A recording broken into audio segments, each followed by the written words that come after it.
Hey, what's going on guys? My name is Paulo and welcome back to another video. So today I'll be showing you how I edit my photos in Lightroom. So I guess sort of just a background story. I essentially had Lightroom and the entire Adobe Creative Suite for about a year, from the years 2017 all the way to 2018, and I used to use it a lot.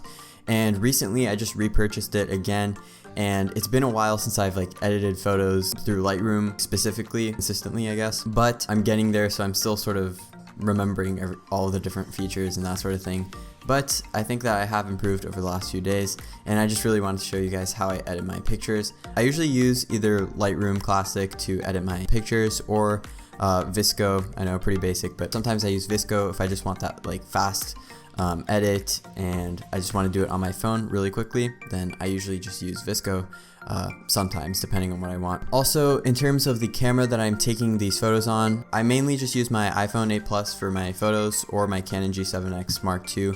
I just recently bought the Canon G7X Mark II, so yeah, a lot of the pictures here are going to be from my G7X, and then this picture in specific, the first picture that I'll show you guys, will be from my iPhone.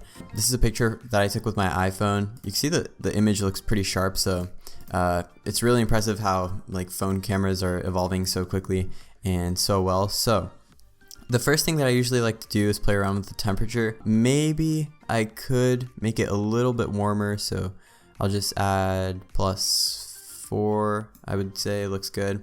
And then what I usually like to do next is that I just click on the auto button. So this makes it so that Lightroom automatically calculates all of the different values. And I sort of like doing this in the beginning, just sort of to get an idea, sort of get started. The exposure looks fine. I'm going to, decrease the contrast just by a little bit. I'll increase the shadows, so +32 there, just so we sort of bring out a little bit of that water. The first thing that I'm going to do is I'll focus on the sky, and then I'm going to use a few of the tools so that I'm able to sort of play around more with the water. So the first thing that I like to do is to go ahead and use my tone curve. The blacks, I will increase that. I'll decrease the shadows just by a tad bit, just so that we're able to sort of get a nice sort of gradient in the sky. The next thing are the midtones. I like it, so it's sort of increased. So now it's looking like a really nice image, sort of being brightened up, right? And on Lightroom, you could press Y and you can see the before and after. So by the way, guys, I'm not a professional at this, so if I say something that's wrong, don't be surprised. Also, I'm sort of just starting to remember all of these different settings, so bear with me if you're a pro photographer and you're cringing at everything I'm saying. So the next thing that I want to do is, let's try playing around with the highlights. I might increase it just a little bit. There we go. So we sort of got a little S-curve going. The next thing I'm going to do is let's play around with the sky. I'm going to select my green here in the green channel for my tone curve. Nope. There we go. So I'll make it a little bit purple, so just a purple tint to it. And then I'm going to select the water, so then I'm able to bring it back to how it was. So if we take a closer look here, you can see in the sky there's a sort of a pinkish purplish tint. The next thing I'm going to do is I'm going to mess around with the split toning, and just to know that this is the one that I want, you could just set the saturation to really high. And yes, this is essentially the color that I want, so I'll bring out the shadows. This is the part where I'm actually going to make the biggest change. So I'm going to go ahead and go over to my HSL, and in my hue section I'm going to change the color of some of the things. There we go. And let's see. The next thing I'm going to do is I'm going to go ahead and go to my luminance. I want it to be a little bit overexposed, so 13, so that it just gives sort of a faded look in the sky and the orange part. I'll make this a little bit brighter. I'll just select my adjustment brush here, and then I'll just brush all this in. You could use the square brackets on your computer to either increase or decrease the size of the brush. So I'm just going to go ahead and paint this out. Everything is looking fine in this picture now, so all I'm going to do is I'll use the crop tool and I will just crop it and just align everything. Alright, so I just applied a little rotation crop on it, and then if we take a look, press Y on your keyboard.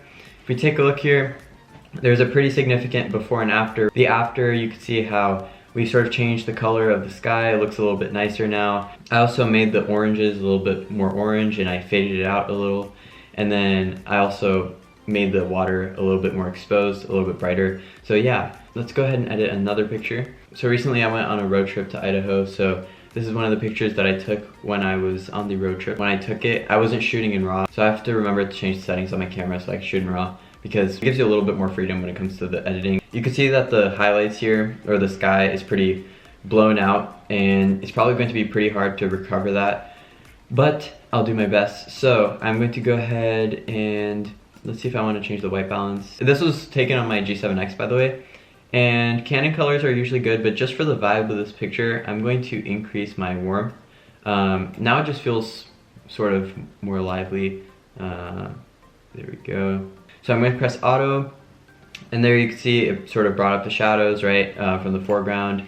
Over there, it was pretty dark before, so if we do Y, you could see that it was much darker before, and now it's looking a little bit better. So the auto setting already took care of that. The next thing I'm going to do is bring down my highlights a little bit, so there we go. And now if I use my point curve, I'll bring out the blacks a little bit more. Highlights up here, I'm going to also decrease. I got sort of a weird curve here, sort of looks like a banana, but hey, if it works, it works.